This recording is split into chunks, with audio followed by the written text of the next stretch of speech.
Hello mga nakshis! Ito na naman ang inaimigin nyo. Ganito pa rin ba ang mga ginagamit nyong laundry basket? Meron akong ipapakita sa inyo. Ayan!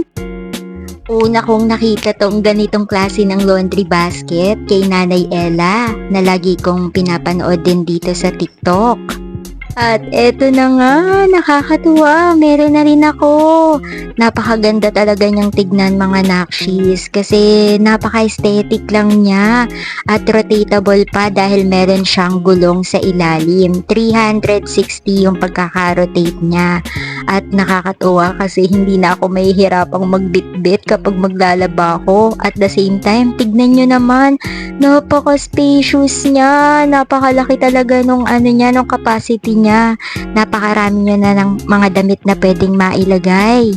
At hindi lang yung mga damit yung pwedeng ilagay dito, tignan nyo naman, napakataas din niya. Pwede nyo na ritong ilagay yung mga kumot nyo, bed sheets, or whatnot, kasi napaka-spacious. O kung gusto nyo rin, ilalagay ko yung link dyan sa aking yellow basket. Paalam!